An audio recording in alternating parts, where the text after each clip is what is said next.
ఇక చంద్రబాబు మీద కేసులన్నీ ముగించేసే ప్రయత్నంలో ఉన్నారు. 3 నెలల్లోనే చంద్రబాబు కేసులన్నింటినీ క్లోజ్ చేసే దిశలో రాష్ట్ర ప్రభుత్వం ఉంది అని మరొక కథనాన్ని ఇచ్చింది. ఇప్పటికే అదే రీతిలో పవన్ కళ్యాణ్ మీద వాలంటీర్లు పెట్టినటువంటి ఒక కేసుని ముగించేశారు. ఇప్పుడు అది పెద్ద వివాదంగా మారింది. పవన్ కళ్యాణ్ మీద పెట్టినటువంటి కేసు కొట్టేయడం చెల్లుబాటు కాదు అంటూ ఏపీ హైకోర్టులో ఒక పిటిషన్ వేశారు.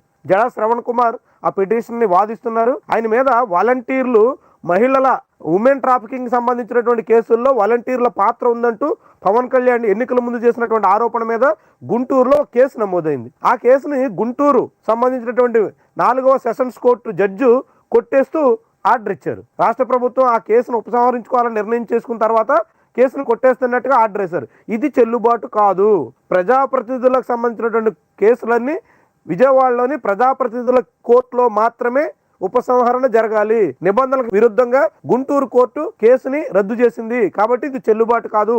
కేసును మళ్ళీ పునరుద్ధరించి పవన్ కళ్యాణ్ మీద విచారణ చేయాలి అంటూ ఇద్దరు మహిళా వాలంటీర్లు తరపున ఇప్పుడు జడా శ్రవణ్ కుమార్ కేసు పిటిషన్ వేశారు. ఇది హైకోర్టులో విచారణకు రాబోతుంది. ఇది రాష్ట్ర ప్రభుత్వానికి ఒక పెద్ద సమస్యగా మారబోతుంది. పవన్ కళ్యాణ్ మీద కేసును వేగంగా ఉపసంహరించుకోవాలని చెప్పి చేసినటువంటి ప్రయత్నం బెడిసి కొట్టినట్టుగా కనిపిస్తుంది. అయితే హైకోర్టు ఎంత మేరకు ఆ కేసును విచారణ స్వీకరిస్తుంది, మళ్ళీ ఎలాంటి నిర్ణయం తీసుకుంటుందని చూడాల్సి ఉంది. అయితే ఈలోగా చంద్రబాబు మీద ఉన్నటువంటి కేసులను కూడా ఉపసంహరించుకోవాలి.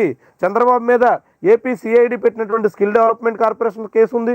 అదేవిధంగా అమరావతిలో ఔటర్ రింగ్ రోడ్డు సంబంధించినటువంటి భూసేకరణ విషయంలో కేసులు ఉన్నాయి. ఇతర అనేక కేసుల్ని జగన్మోహన్ రెడ్డి హయాంలో పెట్టినటువంటి కేసులన్నింటినీ ఉపసంహరించుకునేలాగా విజయవాడలో సుప్రీంకోర్టు సీనియర్ న్యాయవాది లోద్రా ఉన్నారు.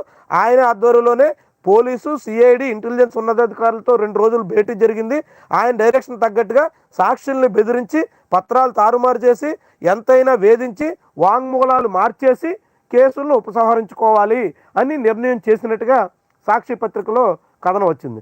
అంటే ఎవరు అధికారంలో ఉంటే వాళ్ళ కేసులన్నింటినీ, వాళ్ళ మీద ఉన్న అవినీతి కేసుల్ని అన్నింటినీ కూడా తారుమారు చేసేటట్టుగా మొత్తం వ్యవస్థల్ని ఉపయోగించుకుంటున్నారు.